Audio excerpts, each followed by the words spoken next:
भला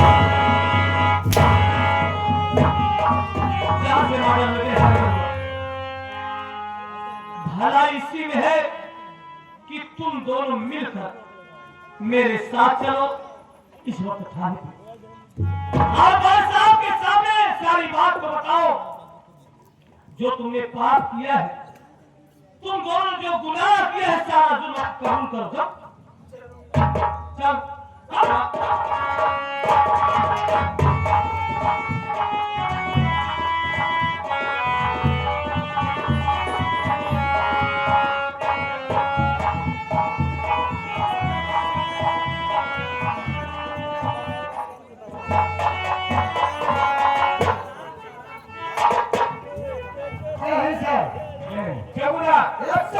सावित्री ने बयान दिया। साहब जब मैं कुछ पूछता तो रोने किसी को कुछ नहीं बताती। क्या इनके टॉर्चर करने का उसने बयान नहीं दिया? वो रोने किसी को कुछ बता ही नहीं रहे सब। ठीक है, उसको लाकअप से बाहर लाओ, मैं उससे पूछताछ करता हूँ। जी सर।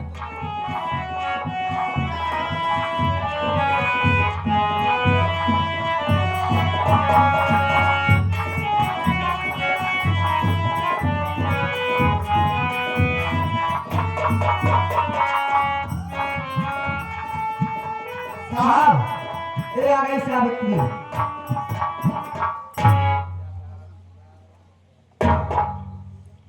सावित्री, आज मैं तुमसे आखिरी बार पूछ रहा हूँ, आखिर तेरे ऊपर ऐसी कौन सी मुसीबत आ पड़ी जो तूने अपने 5 दिन के मासूम बेटे का कत्ल करके उसका खून पी गई? देखो सावित्री, जब तू मेरे थाने बंद है, तेरे घर वाले तुझसे मिलने नहीं आए, यहाँ तक कि तेरे मायके वाले तुझसे मिलने नहीं आए। क्या तू इस संसार में अनाथ है क्या? तुम कुछ खाना चाहती हो या किसी से मिलना चाहती हो, वो भी बताओ। मेरी बात तो सुनिए साहब। किसी से मिलना था उसी से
मेरा बड़ा बेटा सिवा वो भी मुझसे दूर हो गया है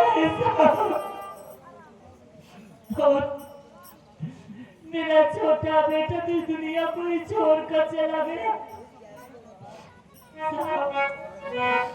आपसे यही हाथ जोड़ के ही विनती है साहब, अगर आप उसको मिलवा नहीं चाहते साहब तो मेरे भैया से सिर्फ एक बार मिलवा दीजिए साहब। उन्हें देखे बहुत दिन हो गया साहब, यही मेरी इच्छा है साहब। सावित्री, मैं जानना चाहता हूँ तेरा शेखर भैया किस गांव और किस जिले का रहने वाला है?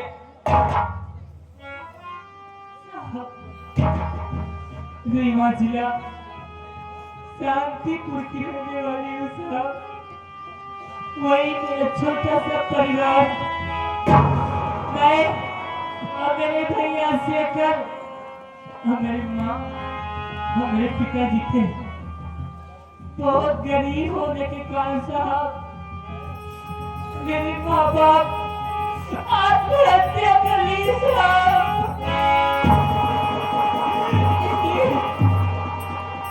इसलिए साहब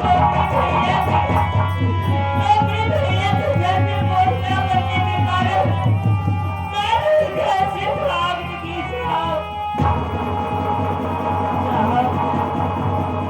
मैं भी पहाड़ी से कूद कर अपनी जान देने जा रही थी।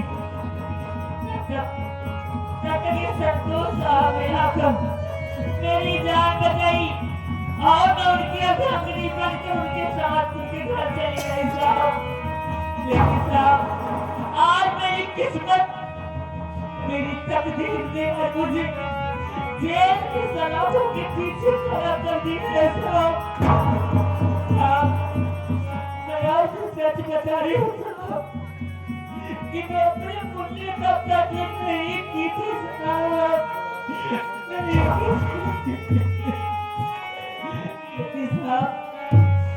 आप मेरी कहानी सुनकर रोने क्यों लगे साहब?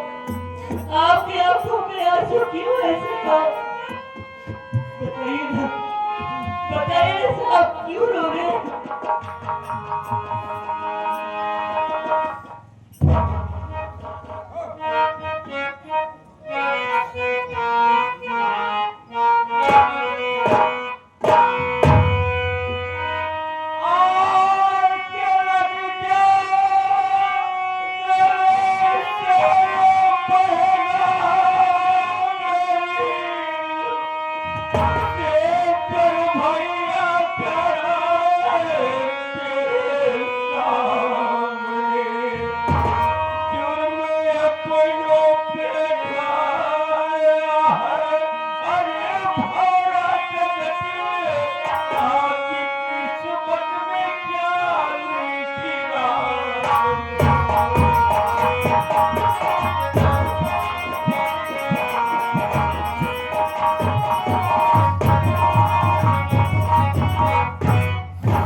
भागे भागे को गले लगाने पड़े मेरा बेटा शेखर भैया है।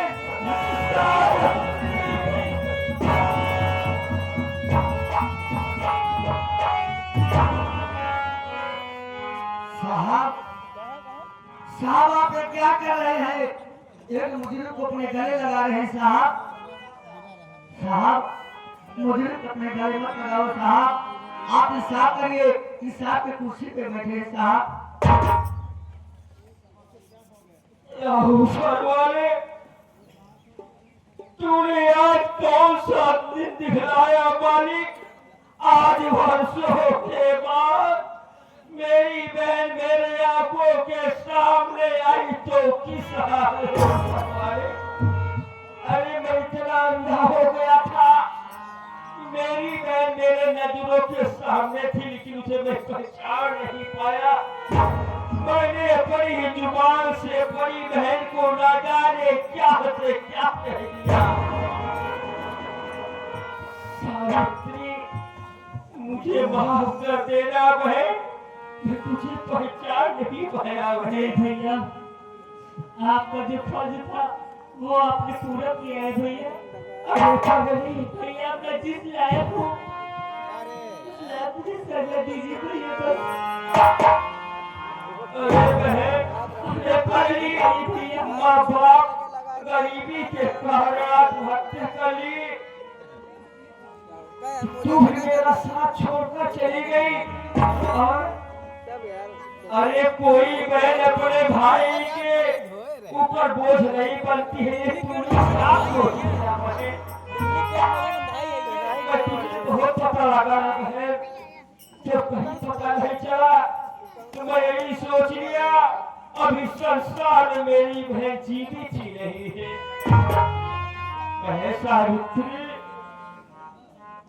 तुझे मेरी कसम है बहन, अब इस रात को मत छुपाओ बहन, सच सच बता दो बहन। आखिर ऐसा गंदा काम क्यों कर डाली बहन?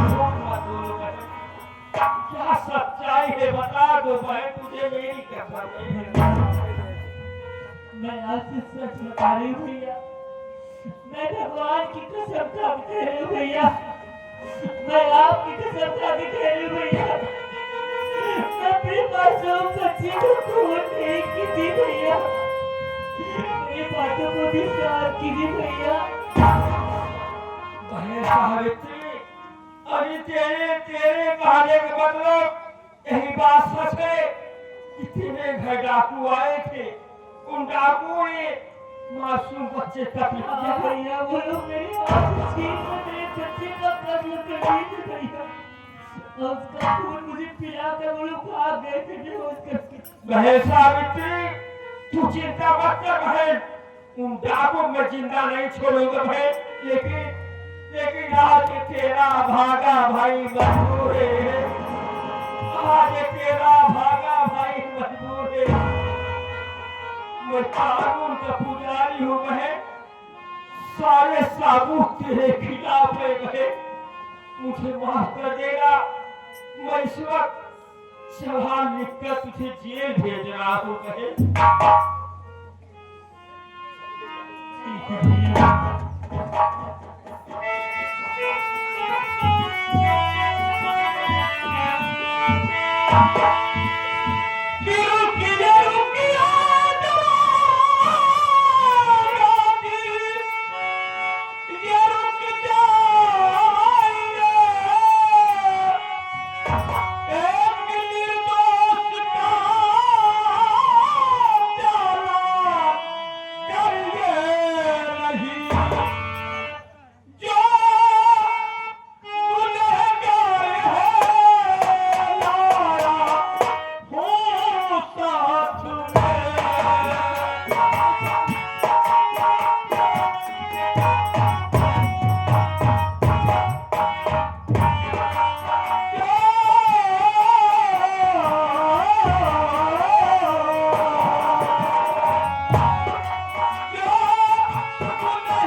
आप मुझे नहीं पहचान रहे, लेकिन मैं आपको भली भात पहचान रहा हूं। याद कीजिए, लेकिन आपको कैसे याद रखेगा साहब? मैं वही संतोष कुमार हूँ, वही ग्राम सभा जगापुर का रहने वाला हूँ। उस दिन हमने ही अपने पास आपके पास फोन करके आपके पास सूचना दिया कि मेरी पत्नी ने मेरे मासूम बच्चे का खून कर दिया है। साहब, मैं तो अपनी बीवी के ऊपर संदेह करके कानून को सौंप दिया, लेकिन सच्चाई ये है कि मेरे बच्चे को मारने वाला कोई गैर नहीं, ये मेरी भाभी और ये कमीना मेरा बाप है। ये दोनों मिलकर मेरे मासूम बच्चे का खून कर दिए और इतना घिनौना काम किए कि वही लहू सावित्री को पिला दिए, बच्चे का खून उसके मां को पिला दिए कि दिल में दया नहीं आई। साहब, इसलिए आपसे विनती है, इल्तिजा है, गुजारिश है, दरख्वास्त है कि मेरी पत्नी बेकसूर है, उसे रिहा किया जाए। ये लोग गुनहगार है, ये मुजरिम है, ये अपराधी है। अगर आप सजा देना चाहते हैं या आपका कानून सजा देना चाहता है, तीन अपराधियों को दीजिए, जो गुनहगार है, खूनी है, मुजरिम है, इन्हें सजा मिलना चाहिए। ये आपसे विनती है साहब।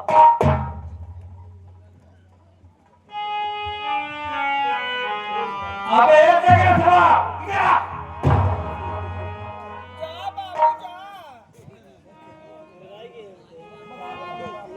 साहब, जगह ना साहब, आराम से साले पहले बता, अभी 3 के 5 दिन के मासूम बच्चे का कत्ल क्यों किया? साहब सुबह का वक्त है, झूठ नहीं बोलूंगा, जो किया हूँ सब सच ही बताऊंगा। मेरी बड़ी बहू के बच्चा नहीं हो रहे थे साहब। एक दिन मैं गया, वो बसरही का कल्लू ओझा है उसके पास गया साहब। उससे हमने बताया कि मेरी बड़ी बहू के बच्चा नहीं हो रहे हैं। उसने कहा बच्चा होंगे लेकिन एक काम करना पड़ेगा। हमने कहा बताओ कौन सा काम? उसने कहा 5 दिन का मासूम बच्चा काट के अगर उसका खून इसी माँ को पिला दोगे तो तुम्हारे बहू का बच्चा धकाधक पैदा होगा। क्या? हाँ साहब। एक ओझा के कहने से तूने 5 दिन के मासूम बच्चे का कत्ल करके और उसी के बेटे का खून उसी की माँ को पिला दिया। उसी कल्लू ओझा के कहने से साहब। कलमा ओझा के कहने से हाँ साहब। तो आगे कंधे साले वो तो ढोंगी खुद है साला। हाँ? दिन भर सारा मुर्गा गोश्त खाता है, भगवान का चोला पहन कर रखा है साला।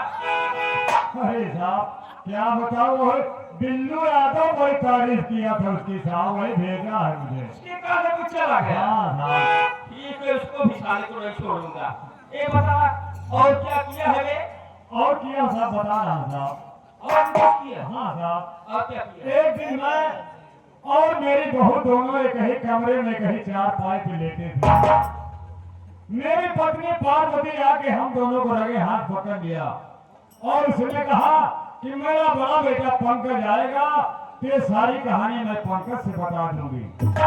मैं सोचा अगर पंकज से बता देगी तो मैं समाज के अंदर सर उठा के चलने का भी नहीं रह पाऊंगा। मैं और बहू मिल के पार्वती को खत्म कर दिया और मारने के बाद आपके पास मैंने ही फोन किया कि मेरा बड़ा बेटा पंकज अपनी सौतेली माँ का खून कर दिया। साहब मैं आपसे झूठ बोला था। क्या? हाँ साहब। पार्वती कत्ल तूने किया? मैं दोनों बहू और मैं मिल के किया था। अरे कि तुम दोनों ससुर पतो एक ही चारपाई एक ही कमरे लेते थे? हाँ साहब। और तुम्हारी पत्नी पार्वती तुम दोनों को लगे हाथ पकड़ मैंने लिया? हाथ पकड़ लिया साहब। तुम दोनों मिलकर एक योजना बनाए कि शराब जयंती पार्वतिया को मार दिया जाए। हाँ साहब। और उसका सारा इल्जाम पंकज पर जाए। हाँ साहब। वाह बे वाह, क्या तेरा माइंड है। मारे था साहब और नहीं है साहब। अब नहीं है। क्या बड़ा गया साहब। और कुछ किया है? हाँ साहब एक काम और किया हूँ। अब क्या किया? एक दिन साहब मेरी बहू के कमरे में संतोष आया था और शोर सुन के मैंने आया। हमने कहा बहू क्या बात है, तुम्हारे पास संतोष क्या करने आया था? उसने कहा मेरे कमरे में आके मेरी इज्जत के साथ विवाह करना चाहा। इतना सुनते ही तो साहब मेरा मुंह खोल गया था। हाँ साहब गर्म हो गया मुंह हमारा। हमने कहा बहू क्या चाहती हो? इसने कहा कि गंदी निगाह से मुझे देखा, इसकी दोनों आंखें फोड़ दो। हमने कहा बहू जो चाहोगे मैं वही करूंगा।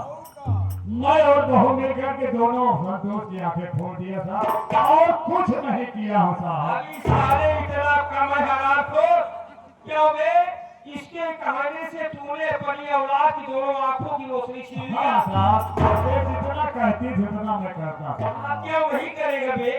तू यही सोच रहा था मेरे माँ पर मेरा बेटा हावी हो रहा है। एक मया में तो तलवार कैसे रह सकती नहीं है? साहब आगे मत कहिए साहब, बहुत तकलीफ हो रहा है।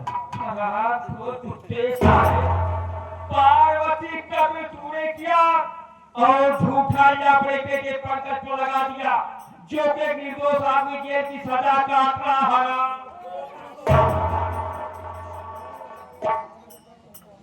दरोगा बाबू, जिस पंकज को आप याद करके पश्चाताप कर रहे हैं वो पंकज कुमार आपके सामने खड़ा है।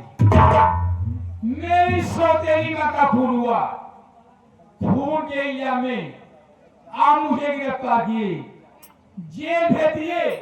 7 साल के लिए सजा हो गई। 7 साल में जेल में बिताया, उसके बाद मेरी रिहाई हुई। तो मैं सोचा घर जाकर के क्या करूंगा, मां के असली कातिल को पता लगाऊंगा। इसलिए चला गया चंबल घाटी, हाथों में बंदूक का बाना उठा लिया। पंकज से डाकू विकराल से मर गया। आज मैंने पता लगा लिया, मेरी सौतेली माँ के कातिल मेरी पत्नी कलयुगी देवी, मेरा बाप जगन्नाथ जैन है। इसलिए बंदूक का बहाना, कारतूस का पेड़ दे करके अपने आप को कानून के हवाले कर रहा हूँ। ठीक है पंकज कुमार, तुमसे रिक्वेस्ट है, अब एक आम आदमी थोड़ा अपना जीवन व्यतीत कीजिए। सर आपसे वादा कर रहा हूँ, आज से मैं ये डाकू पेशा छोड़ करके नेक इंसान बन करके अपनी जिंदगी बिताऊंगा सर। अरे यार एक कर भैया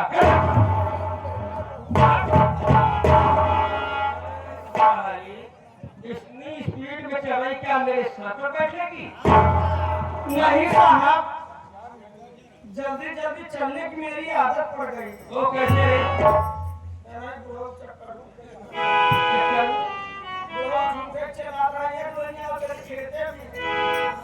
आधी रात चाहे 3 बजे चाहे 1 महीने का लोटा पानी लेता दो रुपए का बच्चे डेढ़ बजे बहुत देर से जल्दी जल्दी चलने ये बता, सावित्री के 5 दिन के मासूम बच्चे का कत्ल कर डाली तो तेरे बच्चे हुए? नहीं हुए साहब, कब होंगे? आज ही होंगे। आज ही होंगे। और क्या आज ही होंगे? देख, ये ओझा लोग पढ़े लिखे नहीं होते हैं। तलवा ओझा एकदम अनपढ़ है, दिलवा काला राजा पीता है। ये कैसे दिमाग नहीं है इसके पास? लेकिन मैं एक पढ़ा लिखा साइंटिस्ट आदमी हूँ। मैं आज तुझे 2 मिनट में 2 बच्चा दूंगा, बता कितना बच्चा लेना चाहती हूँ। अरे बाप रे बाप, आज वो परेशान है। 2 मिनट में 2 लेकर 7 मिनट में 7 मिनट। अगर एक मिनट छोड़ तो फिर कब ठाने में आएंगे? साहेब ज्यादा लड़के ना ऐसे 2 लड़के हो। बच्चे अरे साहेब ज्यादा लड़के हो तो सभी बेकार हो जाए। Oh my God. बहुत लोग काजू बादाम के साथ ओह काजू बादाम तुझे खिलाया है? क्या ठीक है, बास आकर फला वो भी आगाम करके, अगर कहीं तेरी बीच में खुल गई, जो बच्चा पैदा होगा लूला लगा पाइप पैदा हो जाएगा। ना साहेब, हम कभी ना तो लूला कोई लड़के हो। हमका 2 लड़का चाहिए, नंबर 1 का हीरो जैसे। हम बताओ तो ऐसे लंबा भी, ऐसे दुनिया की, ऐसे गोल गोल गाल रहा है, और गुलाबी गुलाबी, नंबर 1 का 2 लड़के साहब। अभी तेरे कहने का मतलब मेरे जैसा से उसे मैं कहूँगा चाहिए। क्या हो रे साली, अपना तो पूरा परिवार ही उजाड़ दी है, मेरा भी घर उजाड़ना चाहती है? क्या ठीक है, अगर तेरी है ख्वाहिश है, बड़ा सांचा बड़ा महारथी कर्ण जैसा बच्चा होगा।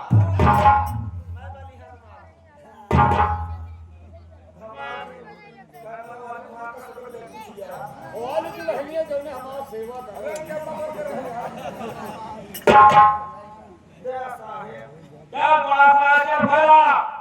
लगे साहेब कमी हुए सीरम डली। शायद तुझे मालूम नहीं है, जब ईश्वर देता है तो छप्पर फाड़ कर देता है, जब लेता है तो चमन फेर कर देता है।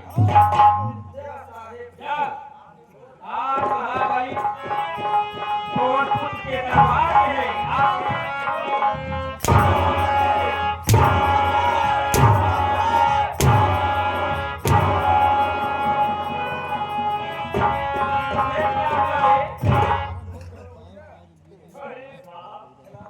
बहू को मत मारो साहब, क्यों? मार रहे हो बहू को, दर्द मुझे हो रहा है साहब। सारी लैला मजनू हो गए हैं, मार रहा हूं तेरी बहू तो तुझे हो रहा है। बहुत चोट लग गई होगी, बहुत सेवा किया हो साहब, क्या सेवा किया है वे? बहुत काजू बादाम छुहारा मुनक्का खिलाया, क्यों बहू रानी? ओह, क्या क्या किया है? इतना ही नहीं साहब, मेरी बहू को जब केला खाने को दिल कहता था तो इलाहाबाद प्रतापगढ़ का केला फेल कर देती थी। कहाँ से आता था? मैं डायरेक्ट भुसावल से 1 नंबर का ले आता था। क्यों बहू रानी? Oh my God. क्यों बे? जब तेरी बहू अकेला खाने की इच्छा जाती थी, प्रयागराज, जौनपुर, प्रतापगढ़, अरे यूपी का केला नहीं पसंद आता नहीं था? पसंद आता था। दूसरे प्रांत से केला मंगाता था? हाँ साहब, जितनी छोटी है उतना मोटा केला खाती है मेरी बहू साहब। ओहो, इतना बात क्या? हाँ साहब। क्या साले तेरा इतना प्यार चुका रहा है कि उसे नहीं मैं तुझे ही अरे नहीं साहब, मैं तो खुद ही महाराज 1 हफ्ता खा। हमारे पुलाव को जी मारा, बहुत गरम गरम तेल कटोरी हम लेके पुलाव को जाके चटनी से तरीका हो गया। क्या ठीक है? क्या कह रहा था? हाँ, तुझे नहीं मारूंगा, लेकिन साले एक बात मेरे दिमाग में खटक रही है। ये बता, तेरी 80-85 साल की एज हो गई, तू साले किस चक्की का आटा खाता है जो कि तेरी जवानी इतनी भभका रही है बे? साहब मामला तो फंसा दिए आप, लेकिन अच्छे साहब हैं, बहुत अच्छे साहब हैं। आपको बता दे रहा साहब, आटा तो साहब उसी चक्की का खाता हूँ जिस चक्की का आप खाते। थोड़ा पानी पिया का खाता साहब। आटे में पालिश से कौन सा फार्मूला है?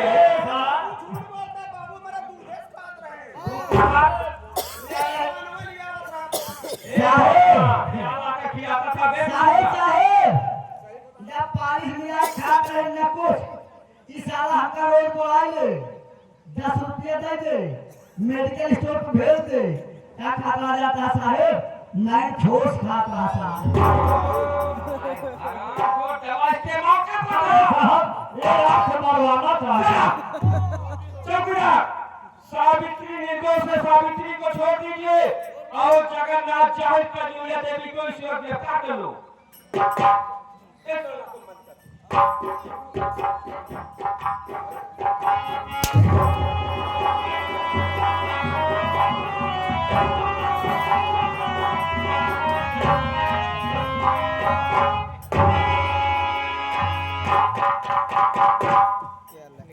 हाँ तो साथियों, संगीत आप लोग के समझ खेली गई थी। निर्लज्ज भौजाई बेकसूर भाई, निर्लज्ज भौजाई बेकसूर भाई और डाकू विकराल सिंह। यही से संगीत समाप्त होती है। अगर टूटिया कोई गलती हो गई नादान बच्चा समझ कर क्षमा करना।